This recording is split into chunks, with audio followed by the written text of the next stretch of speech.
Hi students, this is Learn the Skill. আজি ভিডিঅ'টো discuss কৰিম তোমালোকে হাই ছেকেণ্ডেৰী বা মেট্ৰিকত বহীখনত কি লিখিলে তোমালোকৰ লাভ হ'ব, কি নিলিখিলে তোমালোকৰ লোকচান হ'ব বা কেনেকুৱা ধৰণৰ ভুল কৰিলে তোমালোকে অসুবিধাত পৰিব পাৰা। ঠিক আছে, তো আমি বলা ভিডিঅ'টো ষ্টাৰ্ট কৰোঁ। ফাৰ্ষ্ট অফ অল তোমালোকে যেতিয়া কপিখন তোমালোকক দিব, গৈ পাই তোমালোকৰ টিচাৰ অহাৰ পিছত তোমালোকক কপি দি দিব। তাত তোমালোকে প্ৰথম roll number, registration number and যি ফিল আপ কৰিবলৈ আছে চব একদম শুদ্ধকৈ ফিল আপ কৰিবা।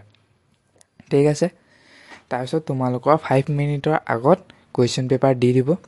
তোমালোকে কুৱেশ্যন পেপাৰখন লৈ ফাৰ্ষ্ট অফ অল এইটো চাবা যে তোমালোকৰ কমপ্লিট প্ৰিণ্ট হৈছেনে প্ৰথমৰ পৰা শেষলৈকে। ঠিক আছে, গোটেইখন চাবা। আৰু যদি তোমালোকে উইচ কৰা যে মই পঢ়িলে মোৰ পেনিক নহয়, তেনেহ'লে পঢ়িব পাৰা, আদাৰৱাইজ নপঢ়িবও পাৰা, সেইটো তোমাৰ ওপৰত কথা। ঠিক আছে, এতিয়া আহিলোঁ কুৱেশ্যন ষ্টাৰ্ট কেনেকৈ কৰিম। কুৱেশ্যন ফাৰ্ষ্ট তোমালোকৰ 10টা MCQ থাকিব। 10টা MCQ কেইটা কেতিয়াও প্ৰথমতে ছল্ভ নকৰিবা, কিয়নো কেতিয়াবা কি হয় MCQত বহুত টাইম লাগি যায়। MCQ ক'বলৈহে টিক কৰা, কিন্তু সেইটো ছল্ভ কৰোঁতে বহুত টাইম লাগি যায়, যাৰ ফলত তোমালোকৰ ইফালে টাইমটো মেনেজ নহয়গৈ। এইটো এটা মাইণ্ডছেট হয় যে আমি প্ৰথমতে কিবা এটা কাম কৰিবলৈ গ'লে শ্ল' হৈ পেলাই আৰম্ভ কৰোঁ। গতিকে MCQ শ্ল' হৈ পেলাই আৰম্ভ কৰিলে তোমালোকৰ ছাবজেক্টিভ কুৱেশ্যনত বহুত টাইম লাগি যাব। গতিকে ছাবজেক্টিভ কুৱেশ্যনৰ পৰা ষ্টাৰ্ট কৰিবা, MCQ কেইটা লাষ্টত ফটাফট ছল্ভ হ'ব। তোমালোকে কৰি চাবা, এইটো 100% ইফেক্টিভ হয় এইটো। ঠিক আছে, always start from confident Boost question.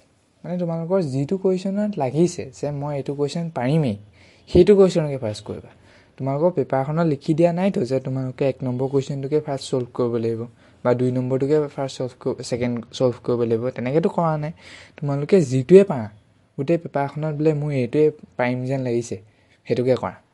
ঠিক আছে, তাৰপিছত তোমালোকে যিকেইটা কুৱেশ্যন নোৱাৰা, বোলে 1 নম্বৰটো কৰিলোঁ, 2 নম্বৰটো কৰিলোঁ, 3 নম্বৰৰ Aটো কৰিলোঁ, Bটো মই পৰা নাই, লাগি নাথাকিবা, লগালগ পিছফালে থৈ দিবা। সেইটো লাগি থকাৰ কোনো প্ৰয়োজন নাই। ঠিক আছে, এতিয়া আহিলোঁ এডিশ্যনেল ছিটৰ কথা।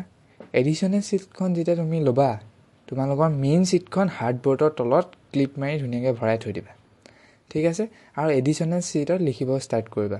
এডিশ্যনেল ছিটত লিখিব ষ্টাৰ্ট কৰাৰ আগত তোমালোকে এডিশ্যনেল ছিটৰ তাত তোমালোকে কিবাকিবি লিখিবলৈ আহিব। গোটেই সোপা লিখাৰ প্ৰয়োজন নাই, বছ ৰোলটোৱে নম্বৰটোৱে লিখিবা। এইটো নিলিখিলে তোমালোকৰ প্ৰব্লেম হ'ব। লাগিলে যিমান লৰালৰি নহওক, তোমালোকে ৰোল আৰু নম্বৰটো বছ লিখিবা। একো নাই ন, ৰোল 4টা, নম্বৰ তেনেকৈ 4টা, তেনেকৈ ফটাফট লিখিবা বছ। বাকী একো লিখাৰ প্ৰয়োজন নাই। তাৰপৰা তোমালোকে লিখি গৈ যাবা। এডিশ্যনেল ছিটত ফাৰ্ষ্ট পেজৰ পৰা লিখিব ষ্টাৰ্ট কৰিবা, ছেকেণ্ড পেজৰ পৰা লিখা ষ্টাৰ্ট নকৰিবা। ঠিক আছে, অ'কে। তাৰপিছত যেতিয়া তোমালোকৰ ষ্টেপুল মাৰিবলৈ আহিব, ষ্টেপুল মাৰোঁতে তোমালোকে চাবা যে ষ্টেপুলটো ভালকৈ মাৰিছেনে। 3টা ষ্টেপুল মৰাই ল'বা ভালকৈ, ষ্টেপুলটো চাবা, ঘূৰাই চাবা, আৰু ভালকৈ মাৰিছেনে এবাৰ চাবা। ঠিক আছে, কিছুমানৰ বহি শকত হৈ যায় লিখোঁতে তাৰপিছত ষ্টেপুল পিনটো ভালকৈ মাৰ নাখায় আৰু তোমাৰ ছেকেণ্ডবাৰ ঘূৰি নাহে মানে। ঠিক আছে, তোমালোকে ষ্টেপুল পিনটো মৰাৰ পিছত ভালকৈ চাবা, যাতে ৰুমটোৰ ভিতৰত দাদাজন বা বাইদেউগৰাকী থাকোঁতেই তোমালোকক ষ্টেপুলটো ভালকৈ মাৰি দিব পাৰে। ঠিক আছে, এতিয়া কুৱেশ্যন আহিলে তোমালোকৰ কিবা এটা কুৱেশ্যন ছাপ'জ তুমি পৰা নাই, কিন্তু সময়ো তোমাৰ ওচৰত আছে শেষত, তো তেতিয়া তুমি কুৱেশ্যনটো এৰি থৈ নাহিবা। তোমালোকে সেই টপিকটোৰ ওপৰত কিবা এটা লিখি থৈ আহিবা। মেথছ ছাপ'জ তুমি এই কিবা এটা পৰা নাই, তাৰ ওপৰত কিবা এটা কৰি থৈ আহিবা। তাক ছাপ'জ তুমিতো ডিফাৰেঞ্চিয়েশ্যন কৰিব জানা, ডিফাৰেঞ্চিয়েশ্যনলৈকে কৰি থৈ আহিলা। ময়ো জানো যে তোমাৰ কমপ্লিট মাৰ্কছ নোপোৱা, দেন তুমি ছামথিং কিবা এটাতো পাবা, হয়নে? ঠিক আছে, তো সেইটো কৰিবা। এতিয়া আহিলে লাষ্ট 30 মিনিট। লাষ্ট 30 মিনিটত তোমালোকৰ বহুত লৰালৰি হ'ব। আৰু বহুত লৰালৰি হওঁতে তোমালোকে যদি তোমাৰ কুৱেশ্যন কৰিব আছে, তেনেহ'লে তুমি লোকক দেখাই টাইম পাছ নকৰিবা, নিজে ফাৰ্ষ্ট কৰি ল'বা। ঠিক আছে, আৰু এটা কথা, যদি তোমালোকে কিবা এটা কুৱেশ্যন পৰা নাই বা লোকৰ পৰা চাম বুলি ভাবিছা, তেনেহ'লে সেই লোকৰ পৰা চাওঁতে প্ৰথমবাৰ চাব ষ্টাৰ্ট নকৰিবা, লাষ্টৰ ফালে চাব ষ্টাৰ্ট কৰিবা। আৰু লাষ্টৰ ফালে চালেও তোমালোকে দুৱাৰখনৰ ফালে চাই থাকিবা যে এক্সটাৰ্নেল আহিছে নেকি। যদি এক্সটাৰ্নেলে তোমালোকক চাই থকা পৰ্যায়ত ধৰি লয়, তেনেহ'লে তোমাক পৰীক্ষাৰ পৰা উঠাই পঠিয়াই দিব। কিন্তু মই সেইটো কথা কৈ দিছোঁ, জেনেৰেলি নহয়, তোমালোকৰ ইণ্টাৰনেলে কৈ দিব যে টিচাৰ আহিছে বা এনেকৈ। কিন্তু তোমালোকে চাই থাকিবা, দুৱাৰখনৰ ফালে চাই চাই লিখিবা, কাৰণ তোমালোকক যদি এক্সটাৰ্নেলে চাই ধৰা পেলায় তেনেহ'লে তোমাক উঠাই লৈ গুচি যাব। ঠিক আছে। আৰু এটা কথা, তোমালোকে আনচাৰবোৰ শ্বৰ্টত লিখিব ট্ৰাই নকৰিবা। ঠিক আছে। হায়াৰ ছেকেণ্ডেৰীত বিশেষকৈ তোমালোকে যদি আনচাৰ শ্বৰ্টকৈ লিখিব ট্ৰাই কৰা, তোমালোকৰ মাৰ্কছ নিদিব। তোমালোকে পূৰা লিখিবা।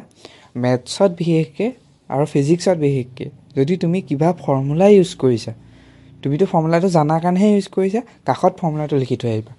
তো তোমালোকে এইবোৰত এক্সট্ৰা মাৰ্কছ পাবা, কাৰণ তুমি ইম্প্ৰেশ্যন বুষ্ট কৰিছা আকৌ এক্সামিনাৰজনৰ। ঠিক আছে। তেতিয়াহে তোমালোকৰ মাৰ্কছটো বেছি পাবা। ঠিক আছে। আৰু বিশেষকৈ হায়াৰ ছেকেণ্ডেৰীত মই কথা কৈছোঁ, তোমালোকে কেতিয়াও আনচাৰ শ্বৰ্ট নকৰিবা, তুমি কমপ্লিট লিখিবা। যদি তোমালোকৰ 1 মাৰ্কছৰ কাৰণে কৈছে, তুমি 2 মাৰ্কছৰ কাৰণে লিখিবা, তেতিয়াহে তুমি 1 মাৰ্কছ পাবা। ময়ো বুজি পাইছোঁ যে 3 আৱাৰ্ছত গোটেই পেপাৰখন কমপ্লিট কৰাটো টাফ, কিন্তু তুমি সেই টাফটো ইজি কৰি ল'ব লাগিব। ঠিক আছে। তুমি তাৰ কাৰণে এই মাজৰ এইকেইদিন অকণমান কুৱেশ্যন প্ৰেক্টিছ কৰা, তেতিয়াহে হ'ব। বুজি পাইছা? তো ঠিক আছে, আজিলৈ ইমানেই। পৰীক্ষা ভালকৈ দিবা। Best of luck. Thank you so' much.